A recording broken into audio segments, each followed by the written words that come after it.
Temps d'arrêt, le podcast sur l'art et la science du coaching, animé par Coach Frank, présenté par Très Bon Point. Bienvenue à Temps d'arrêt.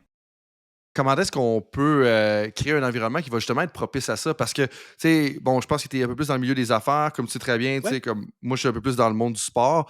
Puis clairement qu'il y a des changements. Oui, il y a des sports conservateurs un peu plus, mais ça va de plus en plus vite, justement, dans le changement. Comment est-ce qu'on peut comme manipuler un peu notre environnement professionnel pour justement faciliter ça? Parce que j'entends des entraîneurs, des directeurs, des directrices, des entraîneurs comme me dire, hey, comme faut vraiment qu'on change ça pour être capable de s'adapter de plus en plus rapidement.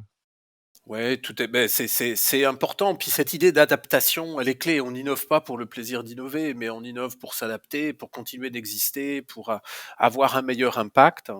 Heu, Comment on fait ça là? Si je fais le prof 2 minutes, bah, tout d'abord, c'est pas magique. Tu c'est pas magique, ça tombera pas du ciel, l'innovation. Donc il y a un moment, il faut reconnaître ce que c'est qu'une démarche d'innovation. Produire de la nouveauté utile, ça demande en amont d'investir sur les connaissances. C'est quoi les besoins, l'évolution des besoins de mes clients, de mes usagers, des gens que je vais, coacher? Ma compétition, elle fait quoi?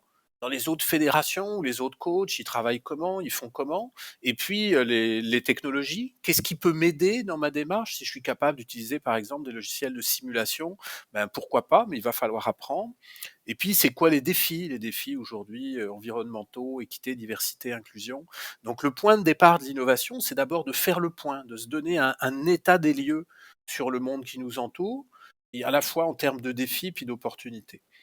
Puis après ça, bah, il faut se positionner en disant, bah, ça serait quoi, moi, les priorités? Qu'est-ce que j'ai envie de changer? Par quoi je veux être impactant?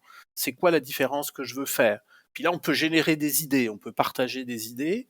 Et puis après ça, il faut essayer des choses, il faut prototyper, expérimenter, puis essayer de voir c'est quoi les impacts réels, les impacts économiques de mes propositions.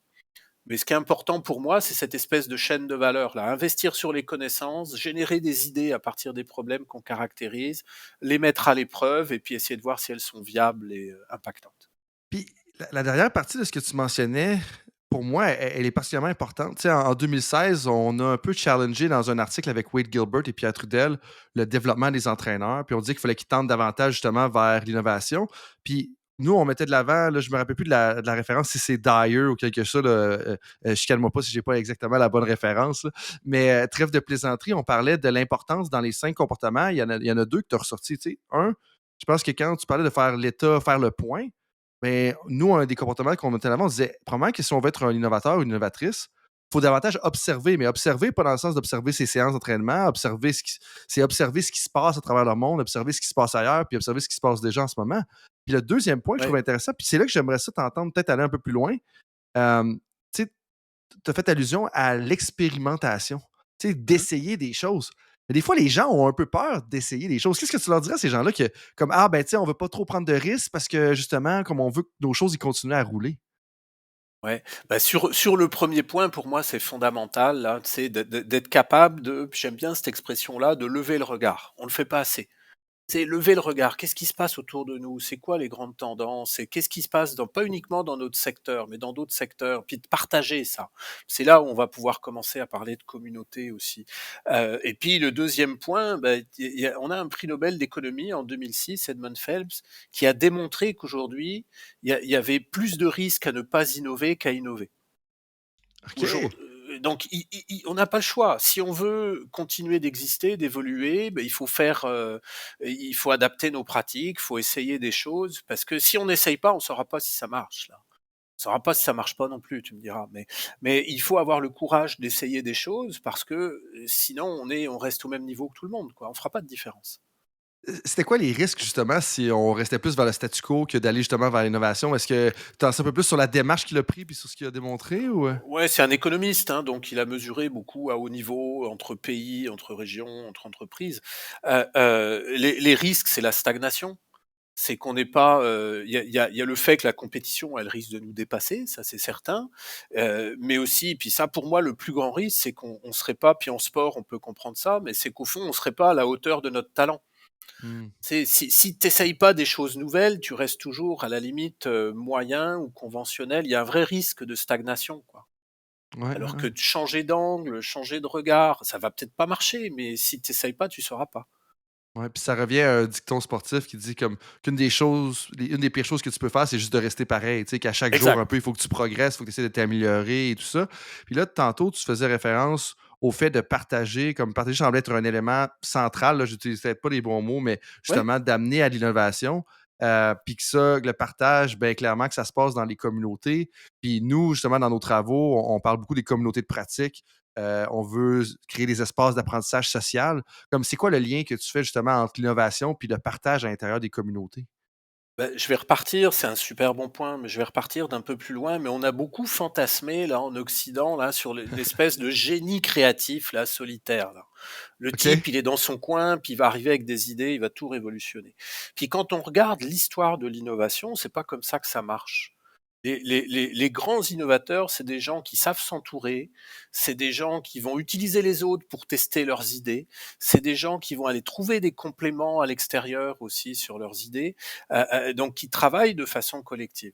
Alors que par ailleurs, dans des domaines où l'expertise elle est très singulière, le coaching c'est pas si évident que ça, c'est une expertise qui est incarnée et les meilleurs experts du coaching veut pas, ça reste les coachs. Mmh. Donc il y a un moment, cette thématique des communautés de pratique, donc je regarde comment tu fais, comment on faisait historiquement, tiens moi je l'ai essayé comme ça dans telle situation. Il y a un paquet de choses que tu peux documenter, mais il y a aussi des choses que tu peux pas documenter. Donc se voir, se parler, partager, ça permet d'enrichir. Et de plus en plus aujourd'hui, on va passer de la logique des communautés de pratique, genre j'apprends mais de façon un peu incrémentale de ce qu'a fait mon collègue et tout à des logiques où on va se dire, ben, comme on est les meilleurs experts de notre domaine, on va se poser la question de ce qu'on veut devenir, des enjeux qui se présentent à nous, comment on va répondre à ces enjeux-là. Puis l'idée, c'est toujours d'apprendre en commun.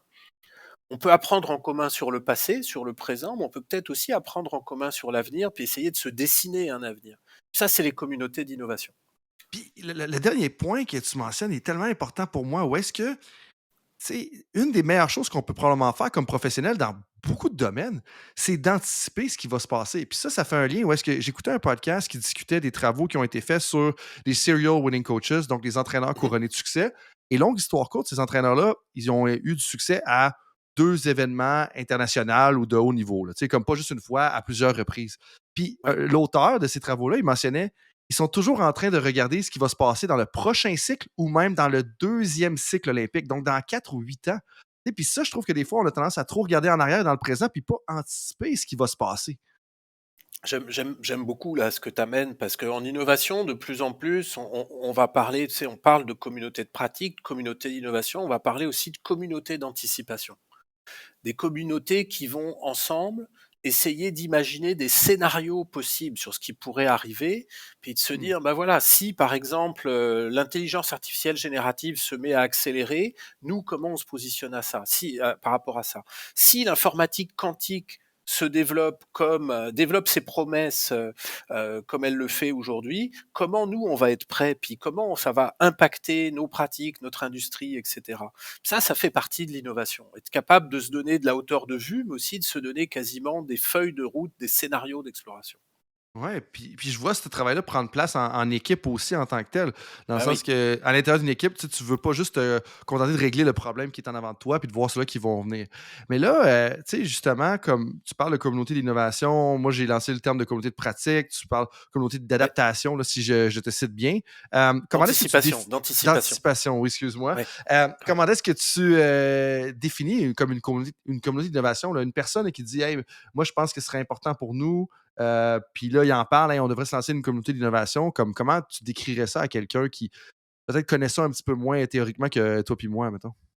Bah, un peu comme dans les communautés de pratique, hein. Une communauté d'innovation, d'abord, un groupe social. C'est des personnes qui vont se rassembler et qui vont en fait identifier un enjeu, un problème, un défi qui les concerne. Vont se dire voilà, cette préoccupation-là, on veut la travailler ensemble, mais qui n'auront pas forcément les réponses. Même dans leur groupe, elles n'auront pas. Dans la communauté de pratique, on a des éléments de réponse, puis on fait un peu de copier-coller, on s'imite, on adapte, etc. Dans les communautés d'innovation, il y a une dimension qui est beaucoup plus une dimension d'exploration. Donc on va un peu comme en recherche, on va se demander c'est quoi l'état de la situation, c'est quoi les possibilités, c'est quoi les ressources, comment ils font ailleurs. Puis on va essayer de faire des hypothèses ensemble, on va essayer éventuellement de designer des solutions, on va essayer parfois de les prototyper ensemble. Mais pour moi c'est typiquement ça une communauté d'innovation. Donc ça suppose un espace social et un espace de partage de connaissances, mais aussi un travail en commun des questions. Comment toi, François, tu comprends le défi? Comment je le comprends? Comment ensemble on l'interprète? Est-ce qu'il y a des verrous, par exemple, technologiques à lever dans la recherche d'une solution? Est-ce qu'il y a des expérimentations à faire? Donc on va ensemble construire une démarche d'exploration.